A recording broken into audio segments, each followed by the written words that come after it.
देव भगवान की जय। प्यारे कृष्ण कन्हैया लाल की जय। कल्याण शिव उपासना अंक सर्व व्याधि विनाश पूर्वक दीर्घायु की प्राप्ति के लिए महामृत्युंजय का विधान। भगवान श्री शंकर के रुद्राध्याय तथा मृत्युंजय महामंत्र से भारत के कोने कोने में अभिषेक किया जाता है। श्रावण में तो इसकी बहार देखने ही योग्य होती है। यहाँ उसी मृत्युंजय महामंत्र की अर्थ गंभीरता पर कुछ विचार किया जा रहा है। यह विचार निश्चय ही परम पुण्यप्रद है। ओम हौम जूम सः ओम भूर्भुवः स्वः ओम त्र्यंबकं यजामहे सुगंधिं पुष्टिवर्धनम् उर्वारुकमिव बन्धनान् मृत्युर्मुक्षीये मामृतात् स्वः भुवः भूः ओम सः जूम हौम ओम। यह संपुट युक्त मंत्र है। ओम हौम जूम सः ओम भूर्भुवः स्वः ओम त्र्यंबकं यजामहे सुगंधिं पुष्टिवर्धनम् उर्वारुकमिव बन्धनान् मृत्युर्मुक्षीये मामृतात् स्वः भुवः भूः ओम सः जूम हौम ओम। यह संपुट युक्त मंत्र है। ओमकार का प्रतीक शिवलिंग है। उसी के ऊपर अविच्छिन्न अनवरत जलधारा के प्रवाहवत अपनी दृष्टि स्थिर करते हुए विश्वासपूर्वक मृत्युंजय महामंत्र का जप करता रहे तो ध्यान अवस्था प्रत्यक्ष खड़ी हो जाती है और एक विलक्षण आनंद की अनुभूति होती है।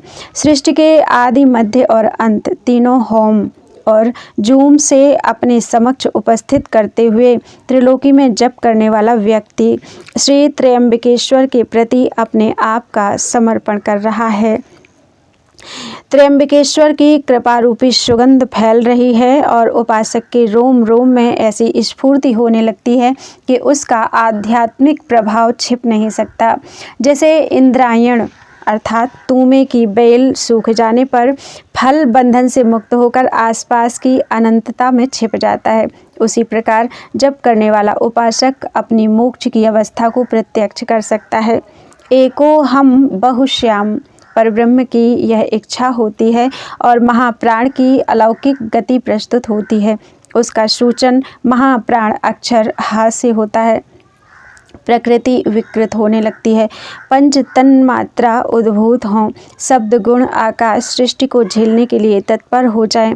उस दृश्य का आभास ओम की ध्वनि करा रही है। ज जन्म, उ उद्भव, विकास विस्तार,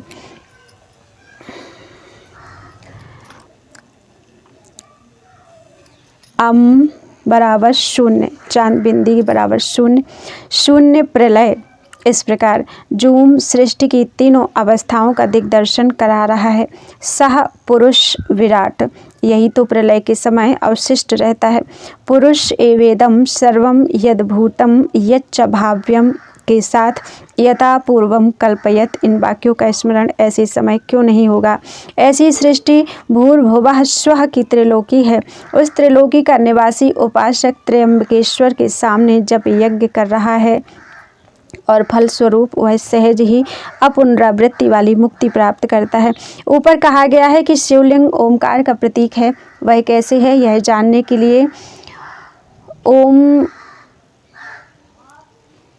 इनके तीन भागों पर विचार करें। ओमकार के तीन भागों पर विचार करें।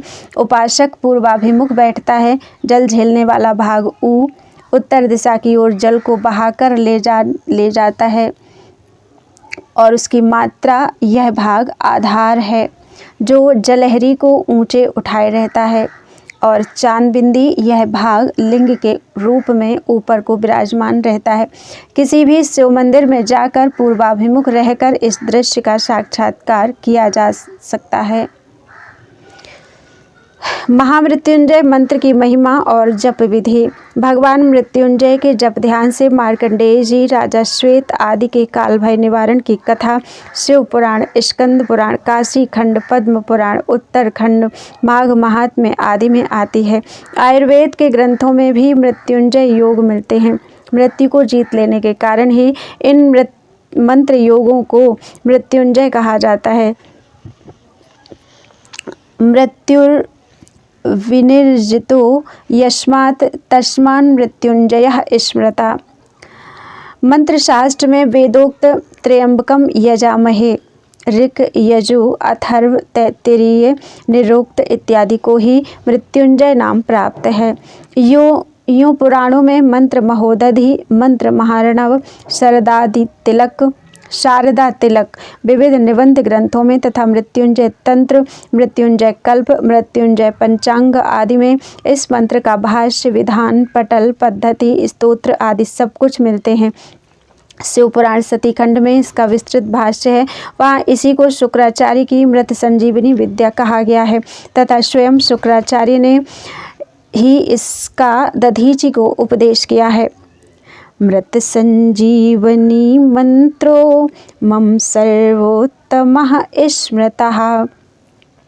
विष्णु धर्मोत्तर आदि में इसके हवन आदि के भेद से अनेक अर्थ, काम साधक आदि दूसरे भी काम में प्रयोग बतलाए गए हैं। यथा त्र्यंबकम यजामहेति होमः सर्वार्थ साधकः, धत्तूर पुष्पम सघृतम तथा हुत्वा चतुष्पथे, शून्ये शिवालये वापि शिवात् कामान् वाप्नुयात्, हुत्वा च गुग्गुलं राम स्वयं पश्यति शंकरम। विष्णु धर्म ऋग्विधान आदि में भी ऐसा ही बतलाया गया है।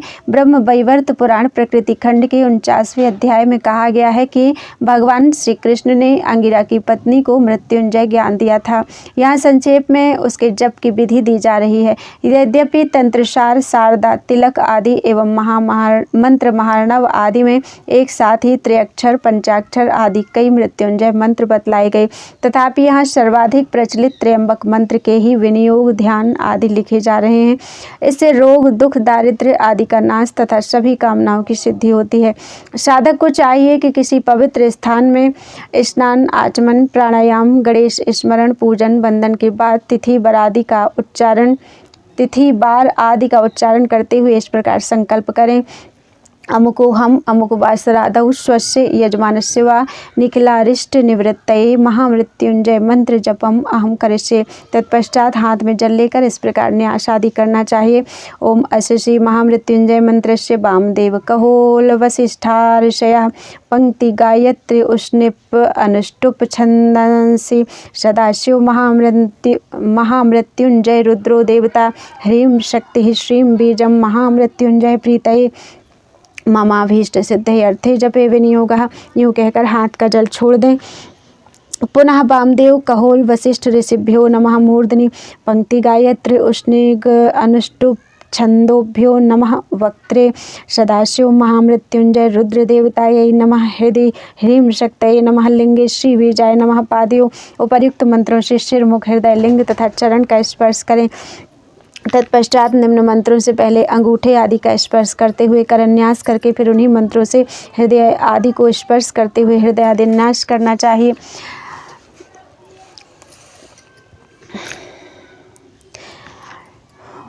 मंत्र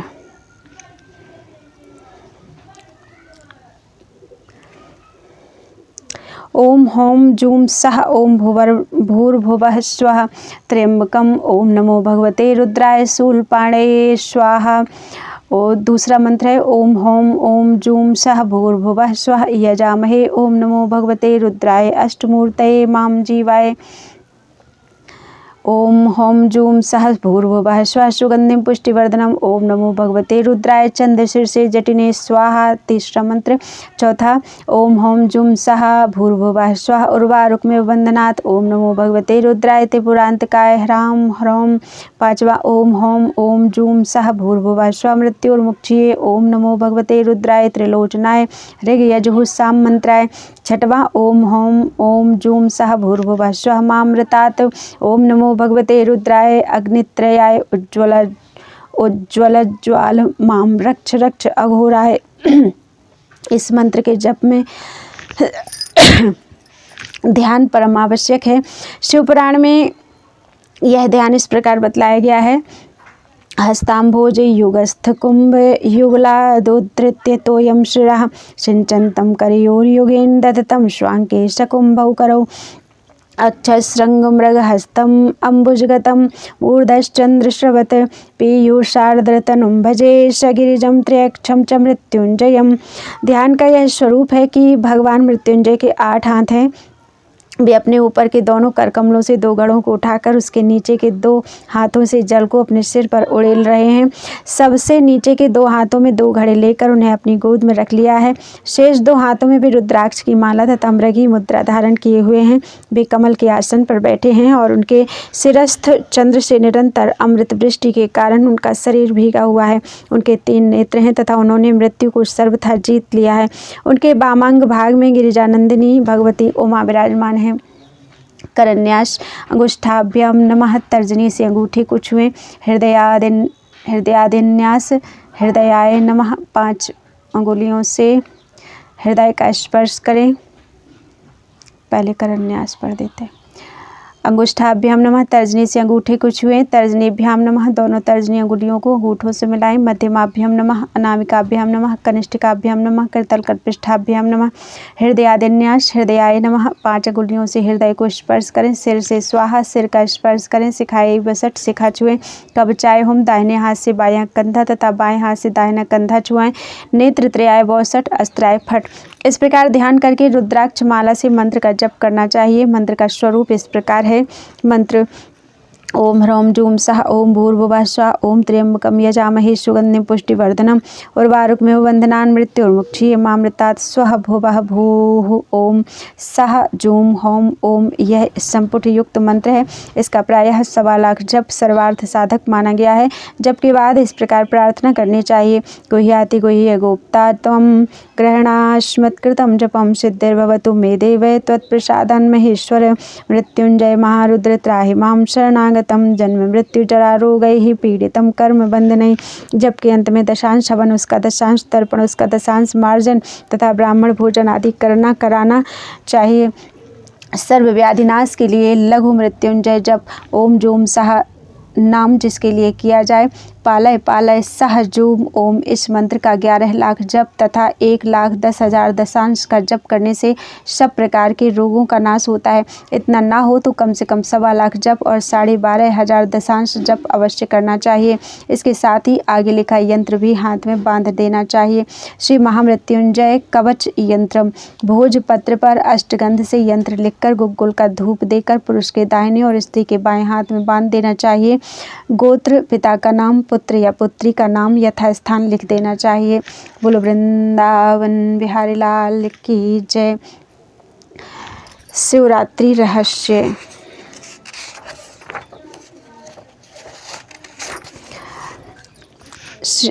इस देश में जितने प्रकार की पूजा पार्वण व्रतोपवास पर्वोत्सव प्रचलित हैं उनमें शिवरात्रि व्रत के समान प्रचार अन्य किसी का भी नहीं देखा जाता। इस विराट हिंदू भारत के स्त्री पुरुष बाल वृद्ध प्रौढ़ युवा प्रायः सभी किसी न किसी रूप में इसके अनुष्ठान में रत देखे जाते हैं। बहुतेरे यथाविधि पूजा आदि न करते हुए भी उपवास करते हैं। जिनकी उपवास में भी रुचि नहीं होती वे कम से कम रात्रि जागरण करके ही इस व्रत के पुण्य का कुछ भाग लेना चाहते हैं। सौर गाणपत्य शैव वैष्णव और शाक्त प्रधानता इन्हीं 5 संप्रदायों में विराट हिंदू समाज विभक्त है। इनमें से जो जिसके उपासक होते हैं वे अपने उस इष्ट देव को छोड़कर अन्य की उपासना प्राय नहीं करते। परंतु इस शिवरात्रि व्रत की महिमा है। शास्त्र में भी ऐसा ही विहित है तथा इसी विधान का आज तक पालन होता आया है कि संप्रदाय के भेद को त्याग सभी मनुष्य इसका पालन करते हैं और इसके फल स्वरूप भोग और मोक्ष दोनों को प्राप्त करना चाहते हैं। आचांडाल मनुष्याणाम भुक्ति मुक्ति प्रदायकम। शिव पूजा और शिवरात्रि व्रत में थोड़ा सा अंतर है। व्रत शब्द के निर्वचन से हम समझ सकते हैं कि जीवन में जो वर्णनीय है बार बार अनुष्ठान के द्वारा मन वचन कर्म से जो प्राप्त करने योग्य है वही व्रत है। इसी कारण प्रत्येक व्रत के साथ कोई न कोई कथा या आख्यान जुड़ा रहता है। इन कथाओं में ऐसे ऐसे चरित्रों की बातें रहती हैं कि जिनके साथ उस व्रत की उत्पत्ति परिणति और समाप्ति का संक्षिप्त इतिहास ग्रथित रहता है।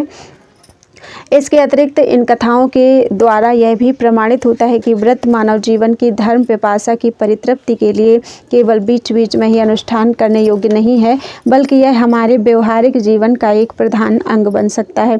ईशान संहिता में शिवरात्रि व्रत के संबंध में कहा है, माघ कृष्ण चतुर्दश्याम आदिदेवो महानिशि शिवलिंग तयोद्भूतः कोटि सूर्य समप्रभः तत्काल व्यापिनी ग्राह्या शिवरात्रि व्रते तिथि। अर्थात माघ मास की कृष्ण चतुर्दशी की महानशा में आदिदेव महादेव कोटि सूर्य के समान दीप्ति संपन्न हो शिवलिंग के रूप में आविर्भूत हुए थे। अतएव शिवरात्रि व्रत में उसी महानिशा व्यापिनी चतुर्दशी का ग्रहण करना चाहिए। माघ मास की कृष्ण चतुर्दशी बहुधा फाल्गुन मास में ही पड़ती है। ईशान संहिता के मत से शिव की प्रथम लिंग मूर्ति उक्त तिथि की महानिशा में पृथ्वी से पहल आविर्भूत हुई थी। इसी के उपलक्ष्य में इस व्रत की उत्पत्ति बताई जाती है। इस श्लोक का महानिशा शब्द भी एक विशिष्ट अर्थ का ज्ञापक है। महर्षि देवल कहते हैं, महानिशा द्वे घटिके रात्रिर मध्य मयामयोः। चतुर्दशी तिथि युक्त 4 प्रहर रात्रि के मध्यवर्ती 2 प्रहरों में पहले की अंतिम और दूसरे की आदि इन 2 घटिकाओं की घड़ी ही महानिशा संज्ञा है। व्रत कथा में कहा गया है कि एक बार कैलाश शिखर पर स्थित पार्वती जी ने शंकर जी से पूछा, कर्मणा केन भगवन व्रतेन तपसा पिवा धर्मार्थ काम मोक्षाणाम हेतुस्त्वं परितुष्यति। अर्थात हे भगवान, धर्म अर्थ काम और मोक्ष इस चतुर्वर्ग के तुम ही हेतु हो, साधना से संतुष्ट हो मनुष्य को तुम ही इसे प्रदान करते हो। अतएव यह जानने की इच्छा होती है कि किस कर्म, किस व्रत या किस प्रकार की तपस्या से तुम प्रसन्न होते हो। इसके उत्तर में भगवान शंकर कहते हैं, फाल्गुने कृष्ण पक्षस्य या तिथि स्यात् चतुर्दशी तस्यां या तामसी रात्रिः शोच्यते शिवरात्रिका तत्रोपवासं कुर्वाणः प्रसादयति मां ध्रुवं न स्नानेन न वस्त्रेण न धूपेन न चार्चया तुष्यामि न तथा पुष्पैर् यथा तत्रोपवासतः। फाल्गुन के कृष्ण पक्ष की चतुर्दशी तिथि को आश्रय कर जिस अंधकारमयी रजनी का उदय होता है उसी को शिवरात्रि कहते हैं। उस दिन जो उपवास करता है वह निश्चय ही मुझे संतुष्ट करता है। उस दिन उपवास करने से मैं जैसा प्रसन्न होता हूँ वैसा स्नान, वस्त्र, धूप और पुष्प के अर्पण से भी नहीं होता। उपर्युक्त श्लोक से यह जाना जा सकता है कि इस व्रत का उपवास ही प्रधान अंग है। तथापि रात्रि के 4 प्रहरों में 4 बार पृथक पृथक पूजा का विधान भी प्राप्त होता है। दुग्धेन प्रथमे स्नानम दधना चैव द्वितीयके तृतीये तु तथा जेन चतुर्थे मधुना तथा। प्रथम पहर में दुग्ध द्वारा शिव की ईशान मूर्ति को, द्वितीय पहर में दधि द्वारा अघोर मूर्ति को, तृतीय में घृत द्वारा वामदेव मूर्ति को एवं चतुर्थ में मधु द्वारा सद्योजात मूर्ति को स्नान कराकर उनका पूजन करना चाहिए। प्रभात में विसर्जन के बाद व्रत कथा सुनकर अमावस्या को यह कहते हुए पारण करना चाहिए, संसार क्लेश दग्धस्य व्रतेनानेन शंकर प्रसीद सुमुखो नाथ ज्ञान दृष्टि प्रदो भव। हे शंकर, मैं नित्य संसार की यातना से दग्ध हो रहा हूँ, इस व्रत से तुम मुझ पर प्रसन्न हो। हे प्रभु, संतुष्ट होकर तुम मुझे ज्ञान दृष्टि प्रदान करो।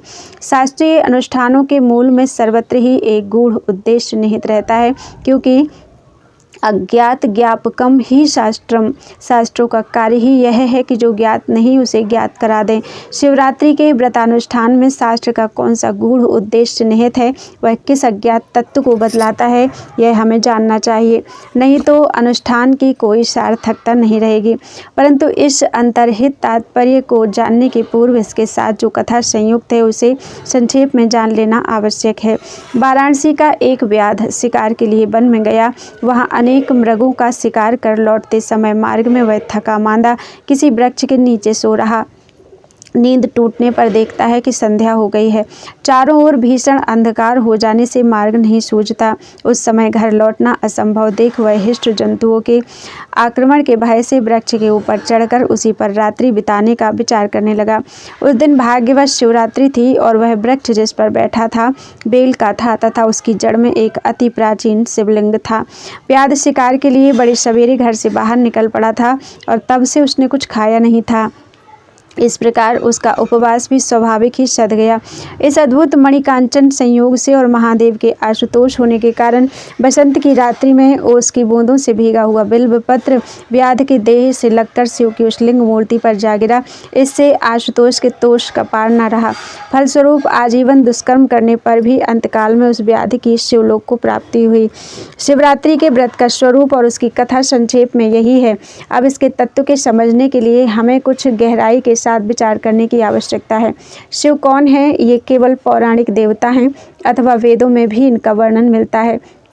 वेद के अनेक स्थलों में इनका रुद्र नाम से उल्लेख हुआ है। साधन पथ में यही ब्रह्मवादियों के ब्रह्म, सांख्य मतावलंबियों के पुरुष तथा योग पथ में आरूढ़ होने वालों के सहस्रसार में स्थित प्रणव की अर्धमात्रा के रूप में कीर्तित हुए हैं। पुराणों में इनके आदिदैविक स्वरूप का अधिक विस्तार तथा इनकी विविध लीलाओं का वर्णन होने पर भी उसमें वही गूढ़ आध्यात्मिक तत्व अंतर्निहित है। शिवरात्रि व्रत में भी शिव का यही दार्शनिक परिचय अंतः सलिला फाल्गु की धारा के समान प्रच्छन्न रूपेण प्रवाहित हो रहा है। उसी स्वाद सुशीतल धारा में अवगाहन करने के लिए हमें और भी गहरे में गोता लगाना पड़ेगा। इस व्रत में उपवास की प्रधानता क्यों हुई? यह रात्रि में ही क्यों होता है? चतुर्दशी और अमावस्या इन दो तिथियों के साथ इसका योग क्यों हुआ तथा पारण शब्द का यथार्थ अभिप्राय क्या है? इन सब बातों को हमें एक एक करके जानने की आवश्यकता है। उपवास शब्द का क्या अर्थ है? आहार निवृत्तिरुपवासः। साधारणतः निराहार रहने को ही उपवास कहते हैं, किंतु इस निर्वचन के अंदर ही इसके वास्तविक अर्थ का भी संकेत वर्तमान है। आंग पूर्वक हरा धातु से कर्मवाच्य में घा प्रत्यय लगाने से आहार शब्द व्युत्पन्न होता है। इस व्युत्पत्ति के अनुसार जो कुछ आहरण किया जाता है, संचय किया जाता है, वही आहार है। आहरियते मनसा बुद्धया इंद्रियैर्वा इति आहारा। मन बुद्धि अथवा इंद्रियों के द्वारा जो बाहर से भीतर आहृत संग्रहित होता है उसी का नाम आहार है। स्थूल और सूक्ष्म भेद से यह आहार साधारणतः दो प्रकार का है। मन आदि के द्वारा आहृत संस्कार ही सूक्ष्म आहार है और पंच ज्ञानेंद्रियों द्वारा ग्रहित शब्द, स्पर्श, रूप आदि स्थूल आहार है। इसके अतिरिक्त हम जिसे आहार कहते हैं वह चावल, दाल, व्यंजन आदि सर्वथा स्थूलतर आहार है। उपवास शब्द का धातुमूलक अर्थ किसी के समीप रहना है, सो यहाँ उसका अर्थ शिव के समीप होना है। उपनिषदों में जिसे शांतम शिवम अद्वैतम यत् चतुर्थम मन्यते कहा गया है, उस शिव के समीप जाने से स्वभावतः ही जीव के मन प्राण की समस्त रंगीन बत्तियां अपने आप ही बुझने लगती हैं। इसी से उपवास का अर्थ होता है आहार निवृत्ति, अर्थात सूक्ष्म, स्थूल एवं स्थूलतर आहार का अत्यंत अभाव। यह उपवास यदि यथोचित रूपेण अनुष्ठित हो तो व्रत के बहिरंग अनुष्ठानों में कमी होने पर भी कोई हानि नहीं होती। इसी कारण शिवरात्रि व्रत में उपवास ही प्रधान अंग है। शिवरात्रि व्रत रात्रि को ही क्यों होता है? अब हमें इस प्रश्न का उत्तर ढूंढना है। जिस प्रकार नदी में ज्वार भाटा होता है, उसी प्रकार इस विराट ब्रह्मांड में सृष्टि और प्रलय के दो विभिन्न मुखी स्रोत नित्य बह रहे हैं। मानचित्र में जैसे पृथ्वी के विस्तार को छोटे से आकार में पाकर उसे पकड़ लेना हमारे लिए सहज हो जाता है, वैसे ही इस विराट ब्रह्मांड में सृष्टि और प्रलय के जो सुदीर्घ स्रोत प्रवाहित हो रहे हैं, दिवस और रात्रि की क्षुद्र सीमा में उन्हें बहुत छोटे आकार में प्राप्त कर उसे अधिगत करना हमारे लिए संभव है। शास्त्र में भी दिवस और रात्रि को नित्य सृष्टि और नित्य प्रलय कहा गया है। एक से अनेक और कारण से कार्य की ओर जाना ही सृष्टि है और ठीक इसके विपरीत अर्थात अनेक से एक और कार्य से कारण की ओर जाना ही प्रलय है। दिन में हमारा मन, प्राण और इंद्रियां हमारे आत्मा के समीप से भीतर से बाहर विषय राज्य की ओर दौड़ती हैं और विषयानंद में ही मगन रहती हैं। पुनः रात्रि में विषयों को छोड़कर आत्मा की ओर, अनेक को छोड़कर एक की ओर, शिव की ओर प्रवृत्त हो जाती हैं। हमारा मन दिन में प्रकाश की ओर, सृष्टि की ओर, भेदभाव की ओर, अनेक की ओर, जगत की ओर, कर्मकांड की ओर जाता है और पुनः रात्रि में लौटता है, अंधकार की ओर, लय की ओर, अभेद की ओर, एक की ओर, परमात्मा की ओर और प्रेम की ओर। दिन में कारण से कार्य की ओर जाता है और रात्रि में कार्य से कारण की ओर लौट आता है। इसी से दिन सृष्टि का और रात्रि प्रलय का द्योतक है। नेति नेति की प्रक्रिया के द्वारा समस्त भूतों का अस्तित्व मिटाकर समाधि योग में परमात्मा से आत्म समाधान की साधना ही शिव की साधना है। इसीलिए रात्रि ही इसका मुख्य काल अनुकूल समय है। प्रकृति की स्वाभाविक प्रेरणा से उस समय प्रेम साधना, आत्मनिवेदन, एकात्मानुभूति सहज ही सुंदर हो उठती है। शिवरात्रि का अनुष्ठान रात्रि में ही क्यों होता है, यह समझ में आ गया। अब यह समझना है कि चतुर्दशी तिथि के साथ इसका घनिष्ठ संयोग क्यों हुआ। परंतु चतुर्दशी के तत्व को समझने के पूर्व अमावस्या किसे कहते हैं यह जानना होगा। अमा पूर्वक वश धातु के साथ णियत प्रत्यय के योग से अमावस्या शब्द व्युत्पन्न होता है। इसकी व्युत्पत्ति यूँ करनी चाहिए कि अमा सह अर्थात एक साथ वास करते हैं, अवस्थान करते हैं। सूर्य और चंद्र जिस तिथि में वही अमावस्या है। यह व्याकरण और ज्योतिष सम्मत अर्थ है। परंतु साधन राज्य में सूर्य और चंद्र परमात्मा और जीवात्मा के बोधक हैं।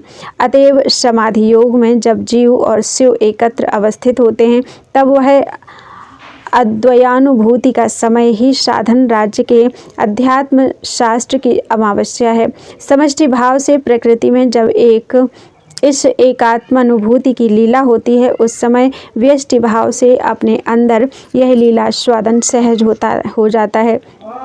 परंतु एकांत अभेद में तो उपासना हो ही नहीं सकती। इसीलिए चतुर्दशी में जीव बहुत कुछ शिव में डूब जाता है, परंतु थोड़ी सी भेद की रेखा शेष रह जाती है।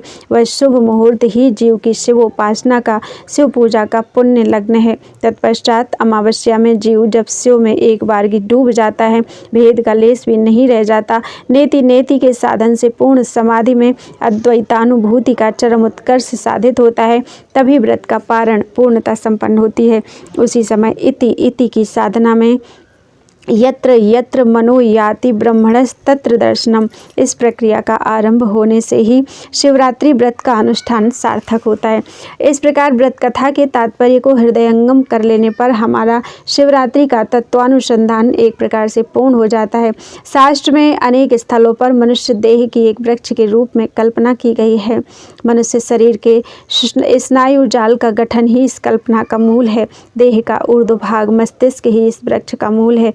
मेरुदंड कांड है और हस्तपाद आदि अंग प्रत्यंग के रूप में इनकी अनेकों शाखा प्रशाखाएं फैली हुई हैं। इस अपूर्व वृक्ष का मूल ऊर्ध्व दिशा में और शाखा प्रशाखाएं अधो दिशा में प्रसारित हैं। इसी से ऊर्ध्वमूलम अधः शाखम अश्वत्थम प्राहुरव्ययम कहा गया है। उपासक भेद से इस वृक्ष को कोई अश्वत्थ, कोई बिल्व, कोई कल्पतरु या कदम्ब कहा करते हैं। इसी कारण कोई इसके मूल में सदाशिव को, कोई श्री कृष्ण को, कोई साक्षात नारायण को देखते हैं। शिवरात्रि के व्रत की कथा में इसलिए बिल्व वृक्ष के मूल में शिव का स्थान है। जीवात्मा ही व्याध है। इंद्रिय रूप तीरों के द्वारा विषय रूप पक्षियों का शिकार करना इसका कार्य है। इस प्राकृत जीवन का स्रोत जब रुद्ध होता है, जब वह अपने समस्त कर्म फलों को भगवान के अर्पण करना सीख जाता है। जब देह रूप बिल्व वृक्ष के त्रिगुण रूप त्रिपत्र को गुणातीत शिव के मस्तक पर अर्पण करता है, आसक्ति शून्य हो जाता है, तब पद्म पत्र में वामभसा अर्थात जल में पद्म पत्र के समान वह फिर कर्म के शुभाशुभ फलों का भागी नहीं होता। जीवन मुक्त होकर सामने आए हुए प्रारब्ध कर्मों को ही भोगता रहता है तथा शरीरांत होने पर कैलाश की केवल धाम में परमानंद रस के आस्वादन में निमग्न हो जाता है। अद्भुत शिव सती के गहैया प्रेम, सती के छड़ैया जोगी, काम के बचैया पूरे काम के नसैया तुम, जग के भरैया शिव जग के हरैया काल, पशुपति गहैया पाशुपत चलैया तुम, औगढ़ देवैया दानी औगढ़ छनैया मस्त, औगढ़ कहैया खासे औगढ़ नचैया तुम, सूल के धरैया रखवारी के करैया प्रभु, लाज के रखैया आज लाज के रखैया तुम। बोलो वृंदावन बिहारी लाल की जय। त्वदीयं वस्तु गोविंदं तुभ्यमेव समर्पये, तेन त्वदङ्घ्रिकमले रतिं मे यच्छ शाश्वतीम्।